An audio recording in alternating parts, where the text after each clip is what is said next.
One of the most powerful images in Karl Marx and Friedrich Engels' manifesto of the Communist Party depicts capitalism's inevitable demise.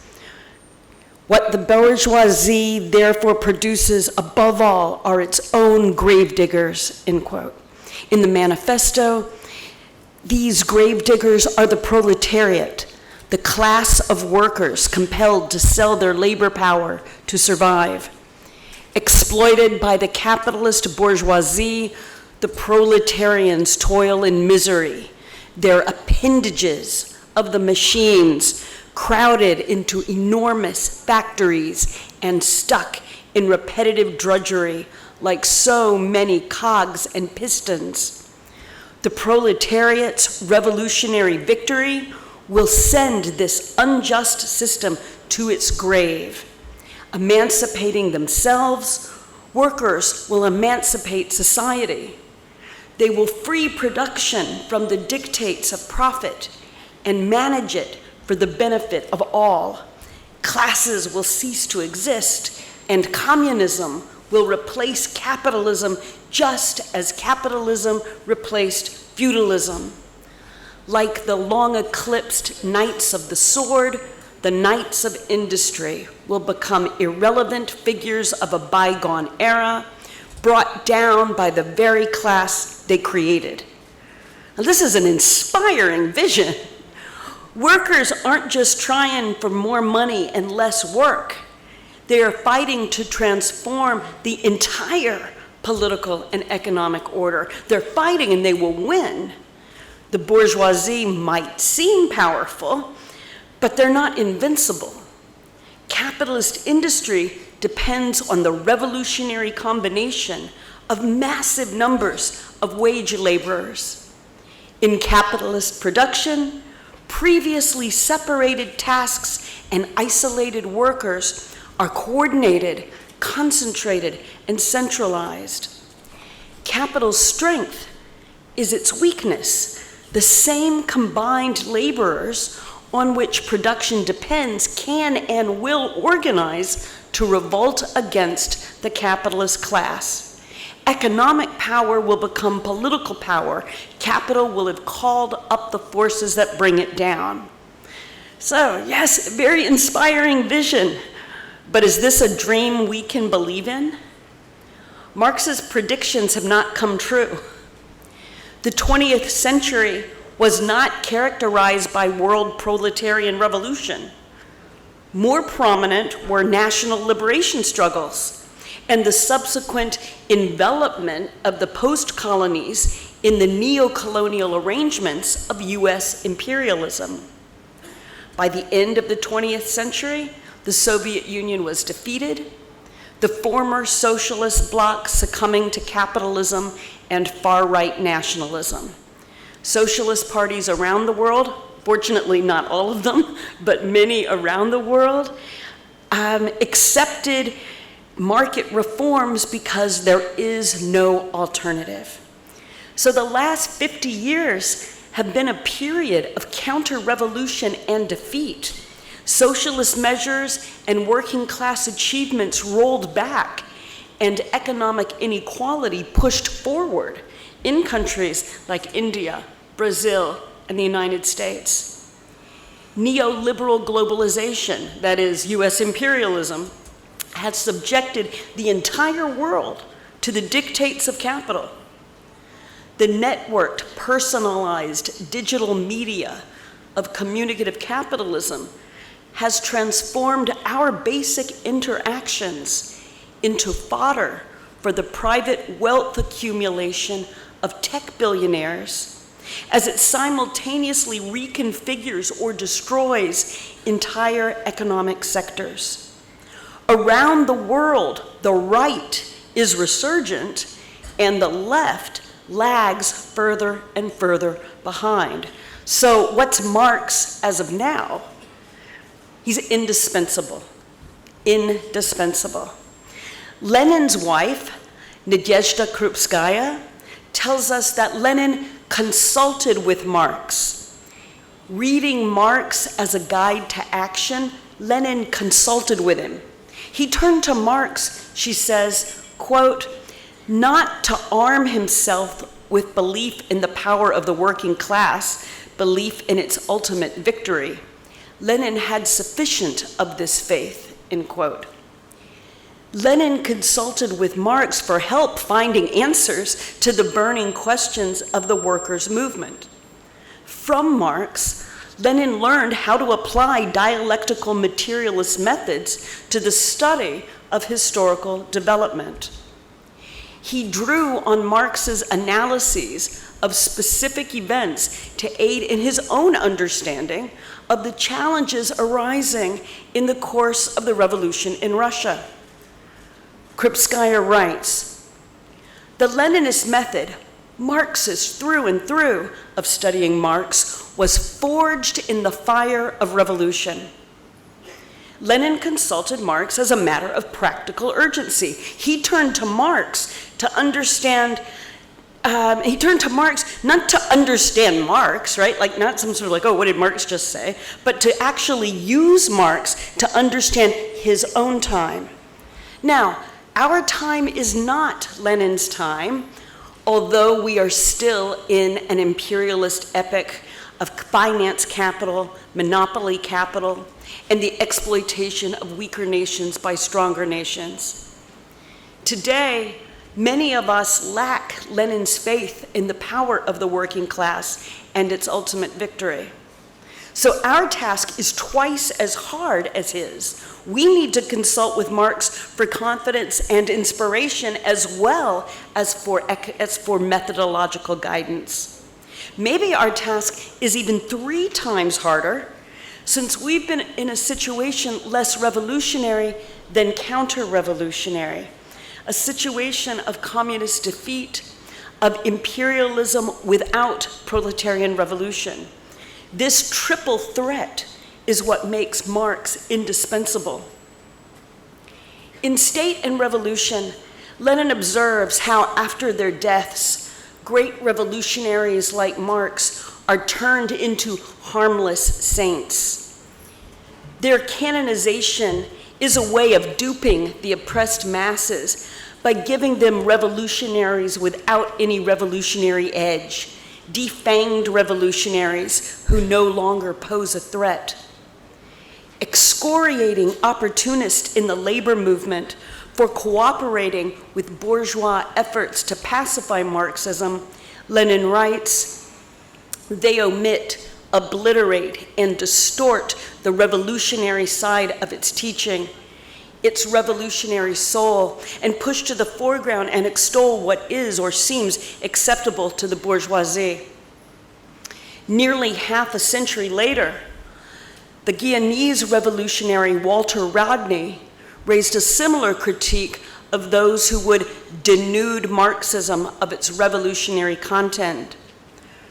Rodney observed, there are Marxists who have become legal or armchair Marxists, who would like to see Marxism as merely another variant of philosophy, and who treat it in a very eclectic fashion, as though one is free to draw from Marxism as one draws from Greek thought and its equivalent, without looking at the class base and without looking at whether an ideology is supportive of the status quo or not, end quote.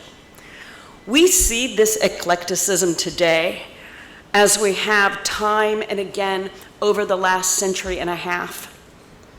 The critique of capitalism takes the place of its overthrow, of the expropriation of the expropriators. Analysis of the value form gets detached from class struggle. Fetishism is fetishized, and capital's circuit of reproduction reproduced. Marxists themselves are unable to imagine capitalism's end.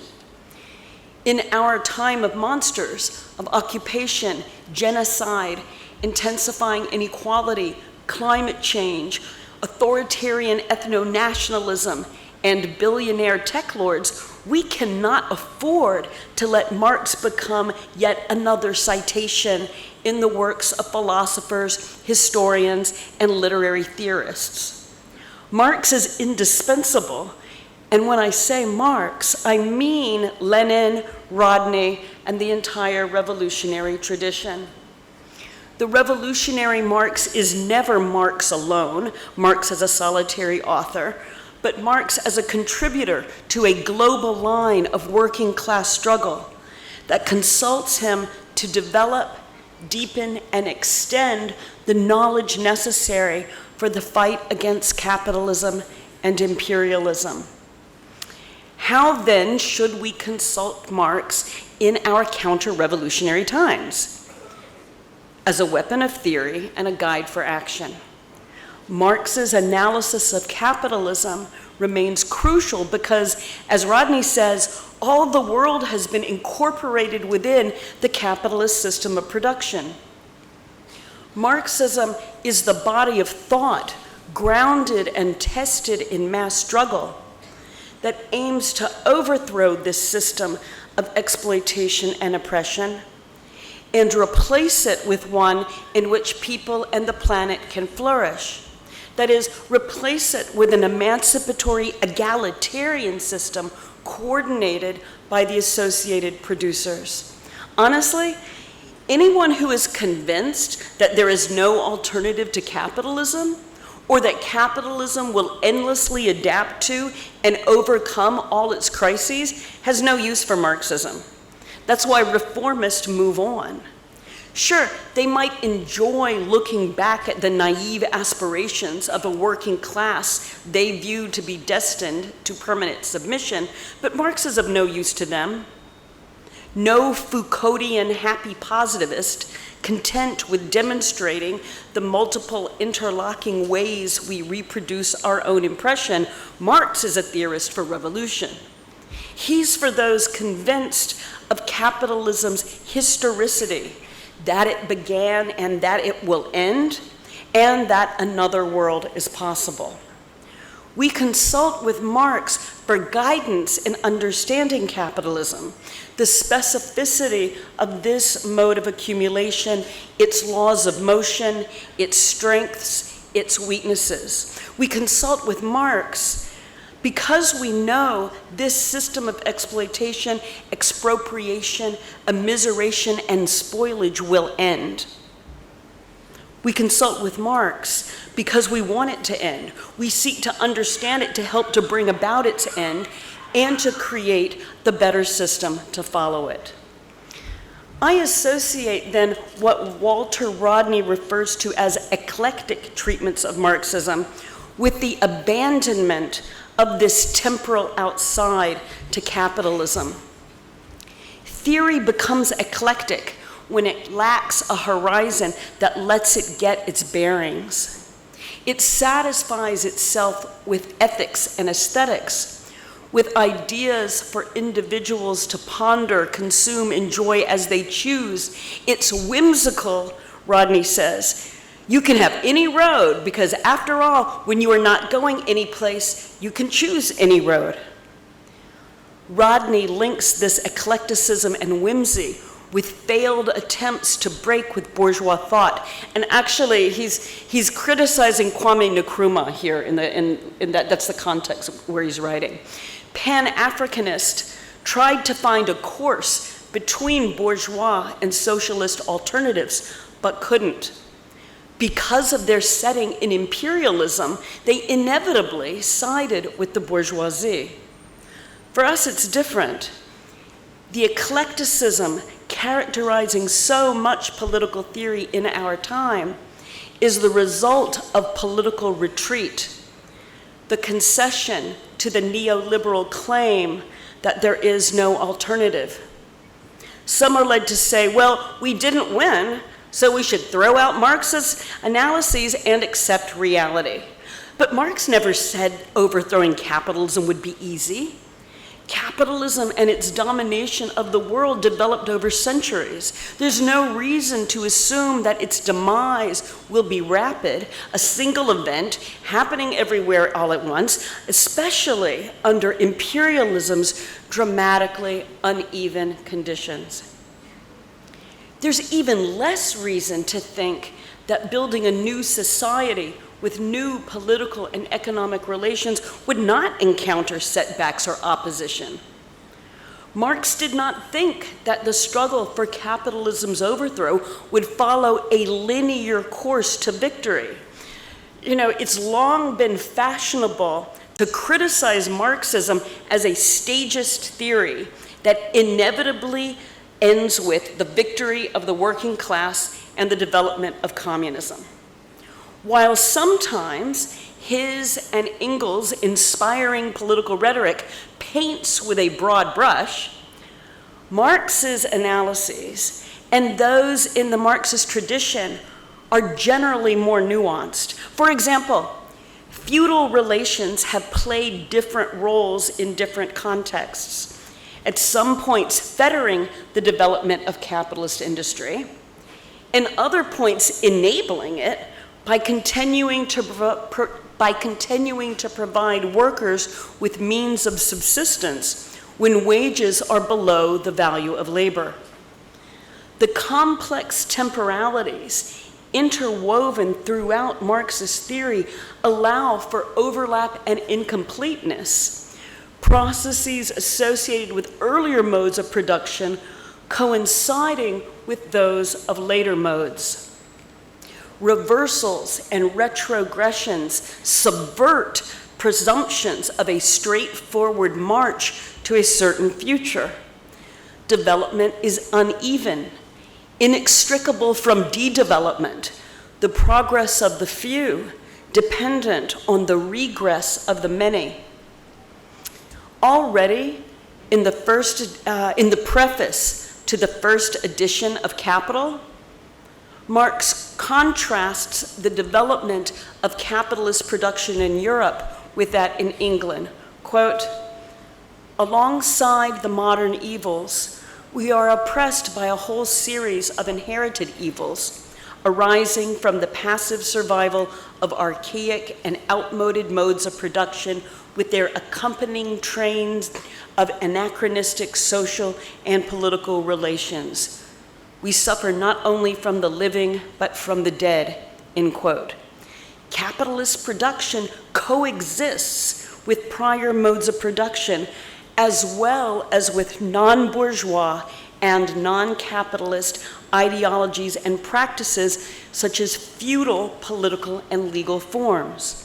Considering the United States, Marx underscores how slavery, ostensibly a past economic form, was indispensable to the capitalistic production of cotton for the world market, compounding civilized with barbaric horror and thereby undercutting the conceits of the so-called civilized.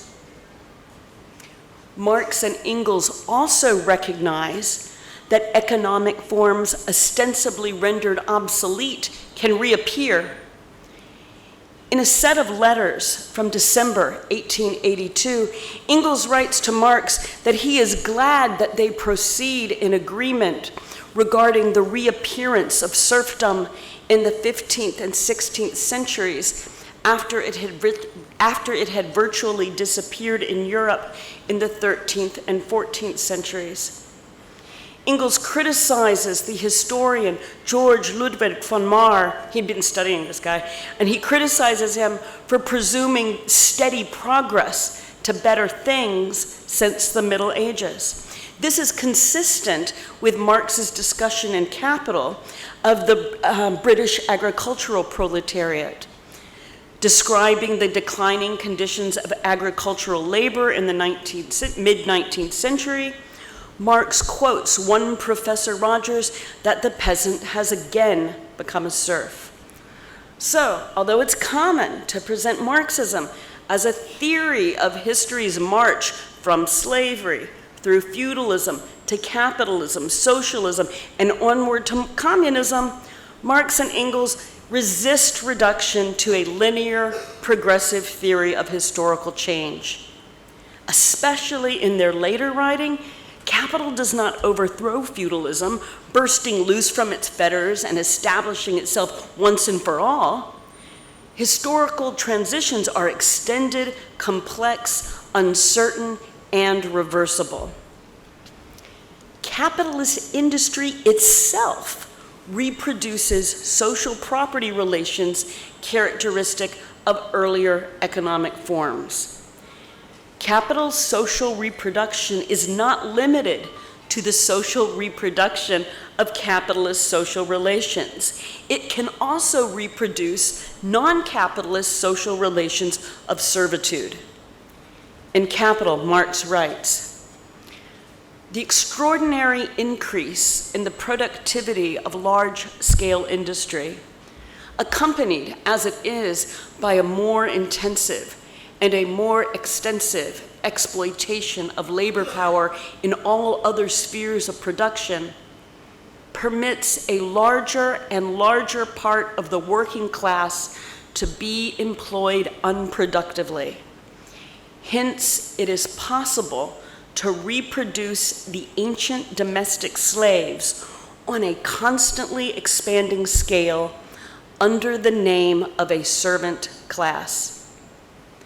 Marx is describing here the connection between industrialization and the expansion of services. As productivity increases, requiring fewer workers, those in need of a wage to survive are thrown into sectors less amenable to automation, that is, services. Many services, not all, many, are less amenable to automation because they require specific skills, like diapering a baby or moving an elderly person to a bed. Personal services and consumer services resist automation because they are cheap, the last jobs available to those who lack the necessary means of subsistence and have been thrown out of every other avenue of paid employment. Marx's discussion of services is especially relevant today. Over the last decades, a mighty service sector has arisen. The majority of workers in the advanced economies have moved from being producers to being servants. Employed in services and retail, they assist and help. In the words of economist David Autor, quote, "There's a lot of people who are there to serve the comfort and convenience and care of affluent individuals," end quote. Most jobs are in services, and services count for the largest areas of expected job growth. This is true all over the world. In high-income countries, 70 to 80% of employment is in services. Most workers in Iran, Nigeria, Turkey, the Philippines, Mexico, Brazil, and South Africa are in services. World Bank statistics for 2023 show that 54.6% of GDP in China comes from services, 49.8% of GDP in India, more than that from agriculture and industry, and 56.88% of GDP in Russia. In every region, with the exception of the Arab world, where industry continues to account for a larger share, but where every place else, services contribute the most to GDP. Services dominate the informal as well as the formal economy. Across what David Oakes and Henry Williams call the poor world, large percentages of workers toil in informal, low-skilled service work. Quote, "The unlicensed taxi drivers, roadside fruit peddlers, freelance porters, squeegee men and women, beady rollers, beggars, rag pickers, clothing resellers, small-time scammers and thieves, bazaar porters, and general-purpose unskilled jobbers who constitute the majority of the populations of cities everywhere from Kabul to Cabinda to Managua. An effect of simultaneous and uneven processes of de-agrarianization and de-industrialization. The production of an enormous surplus labor force enables middle-class households to employ multiple servants, and it enables insurgent militias to sweep up restless foot soldiers. Lacking access to means of subsistence, many of the people reliant on uncertain and informal service work turn to debt to survive.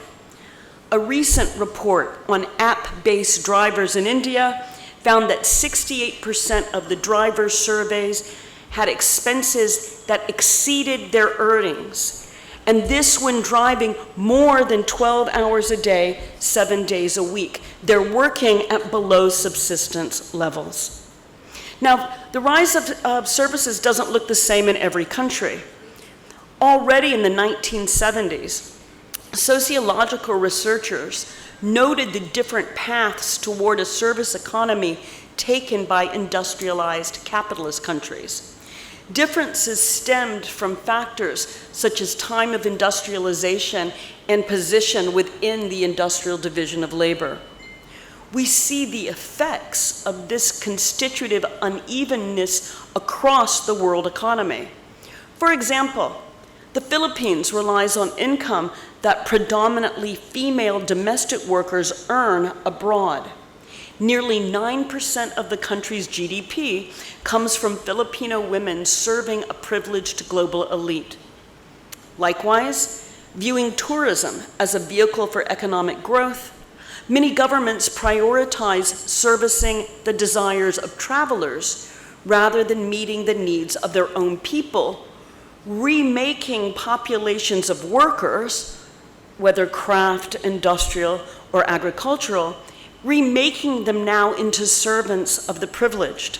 An example here is medical tourism in India, as it stimulates a brain drain of talent away from the public healthcare system on which poor and low-income people rely, and into the private system designed to attract tourist dollars.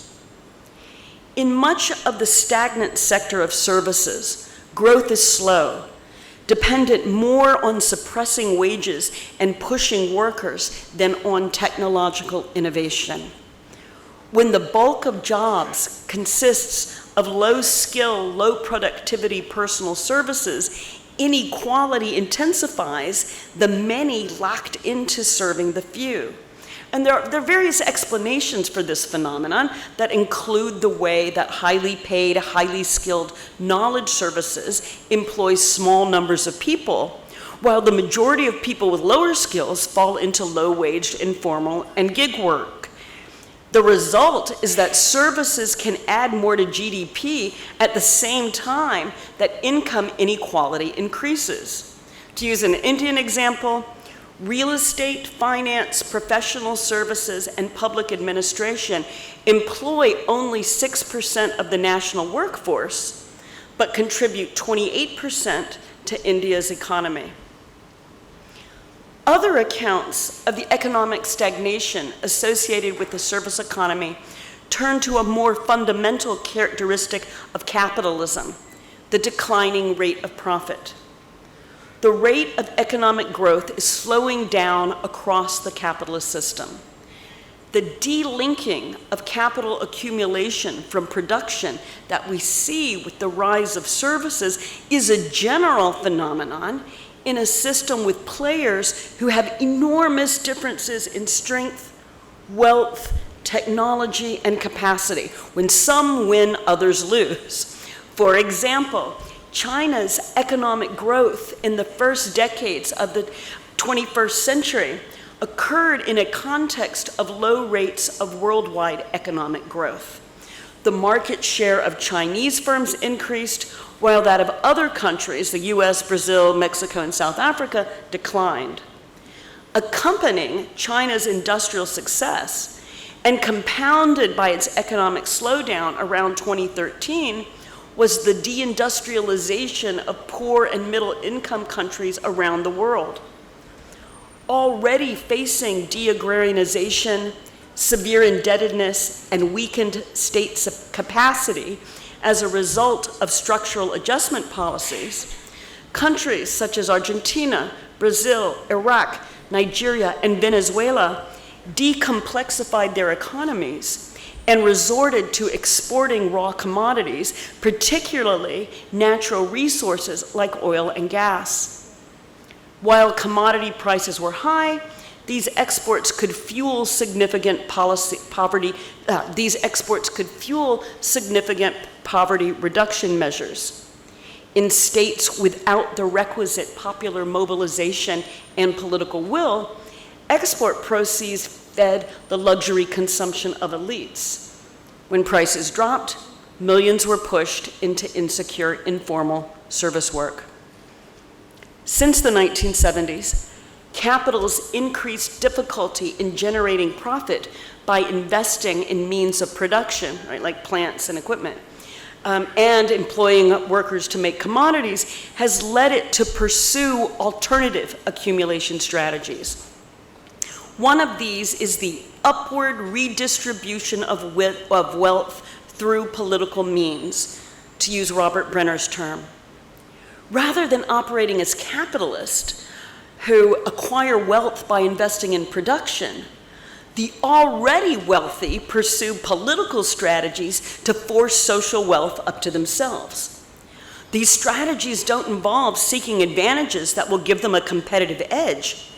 They aren't about growing the economy or baking a bigger pie. They're about taking a bigger piece.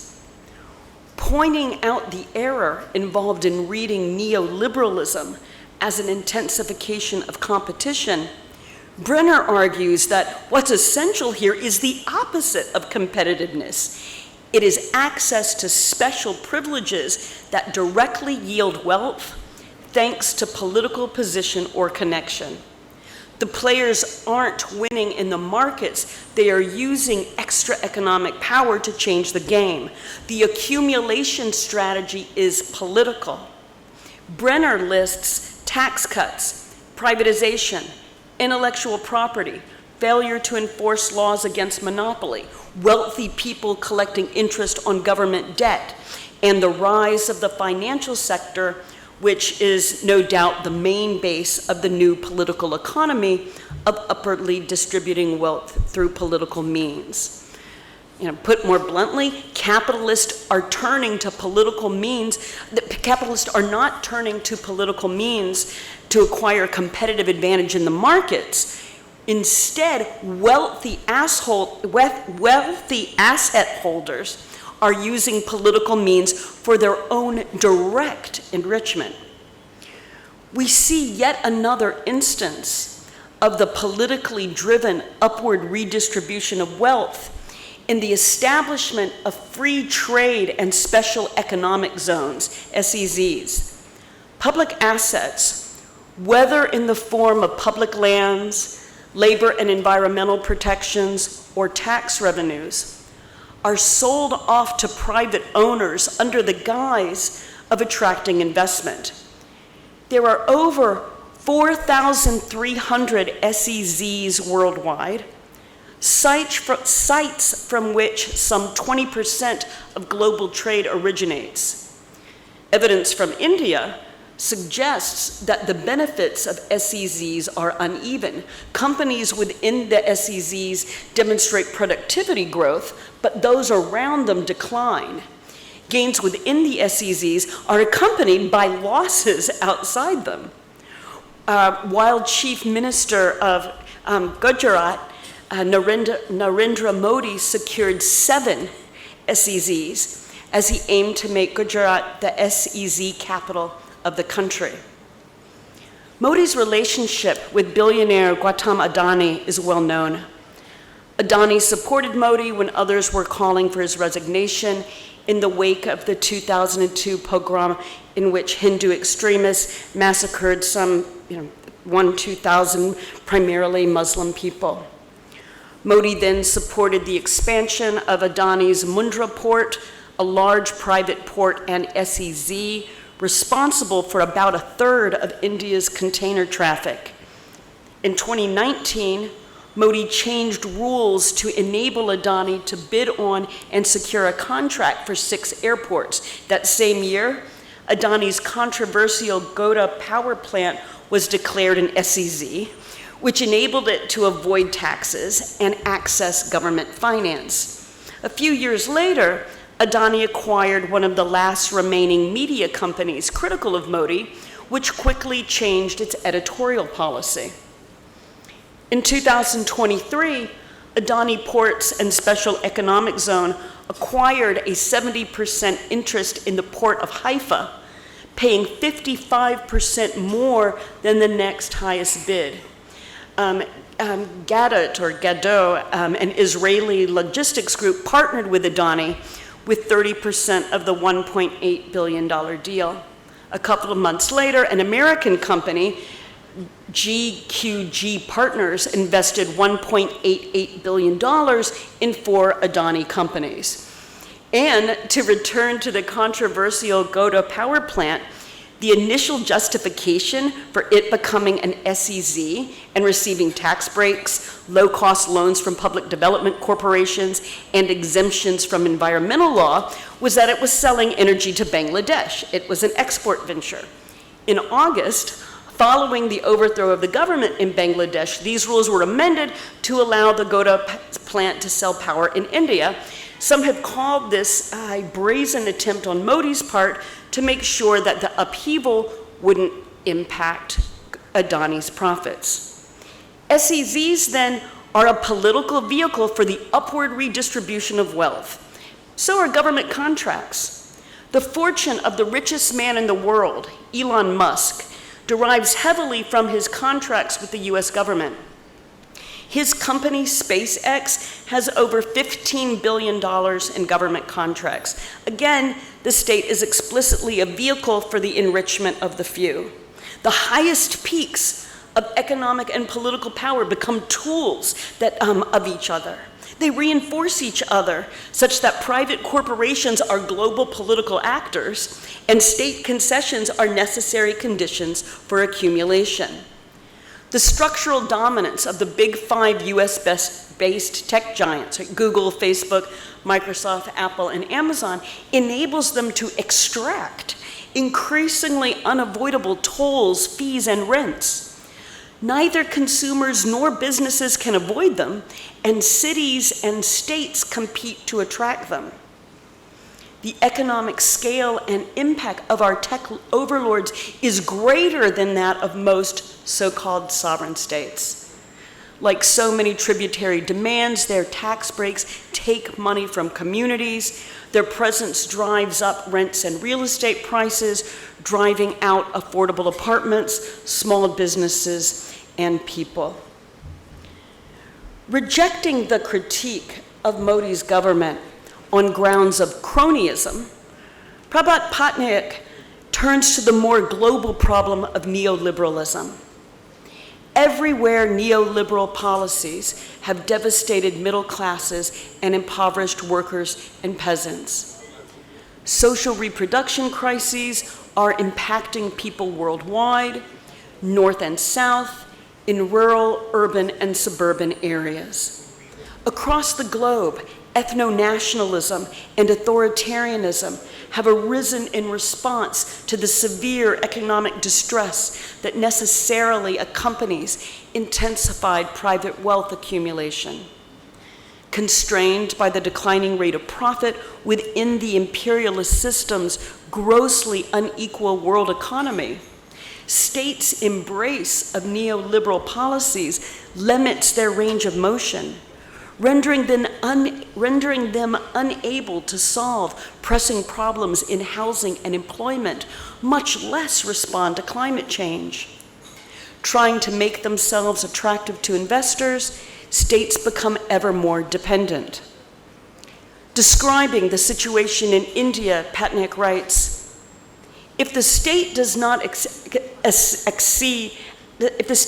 accede fully to the caprices of globalized capital, it exposes the economy to the danger of capital flight, which it can ill afford. The Modi government can thus do little to overcome unemployment, which makes it all the more dependent on a divisive and diversionary discourse, end quote. Neoliberalism's anxious capitalists and rentiers ally with the extreme right, relying on them to redirect popular anger away from the holders of wealth and toward others who can be victimized, hated, excluded, and killed. The anger is real. Right-wing ideology supplies the language of grievance that enables the anger to be expressed while reinforcing the conditions that cause it. Trump's victory in the recent US presidential elections is one example. Rising fascism in Europe is another, and Modi is still another. As Jodi Dean writes, even as income and asset distribution get worse, even as poor people face displacement, material insecurity, and terrible conditions without social protection, they can be diverted to thinking about other things and thereby allow this state of affairs to continue. Their economic concerns can be subordinated to national pride and Hindu pride. Meanwhile, those who protest or seek to mobilize against this can be conveniently labeled as terrorist and anti-nationals and locked up under various laws, which fits in with the broader argument that neoliberalism is generally forced to become anti-democratic. Trump's Make America Great Again movement diverted legitimate anger about inflation, housing, and the pervasive sense that the country is headed in the wrong direction toward immigrants, transgender people, diversity initiative, and the Department of Education. He has promised to begin mass deportations and to go after the radical left. Yet again, economic concerns are subordinated to national pride. Neoliberal policies enabled enormous stores of wealth to accumulate in the hands of the few. This wealth exerts a political and economic power that protects its holders while intensifying the miseration of everyone else. Wealth holders seeking high returns rely on speculative finance and political favors. Services, with their tendencies to stagnation and inequality, come to dominate the economy. Capital's own processes eroded, disconnecting wage labor from any materially productive economic base. Wages and salaries are determined politically, linked to the maintenance of the class structure. Repercussions of this shift to a political register, to the capacity to command, repercussions of this shift to a political register, to the capacity to command, appear in the gross inequalities in pay between executives and employees, between upper management and lower tier workers, between billionaires and the sector of servants. The limits to the heights and depths of compensation are political, dependent on power. Are the holders of wealth able to command tax breaks? Are those who sell their labor power to survive able to unionize? Does debt increase the expansive and extractive capacity of the few while trapping and wiping out the many? I'm going to sum up. I've presented late-stage neoliberal capitalism as an economy where accumulation is disconnected from production, an economy where majorities work in services while wealth is redistributed upwards through political means. It's an economy where capitalism is changing itself into something that looks increasingly feudal, a neo-feudalism or a capitalism with feudal characteristics.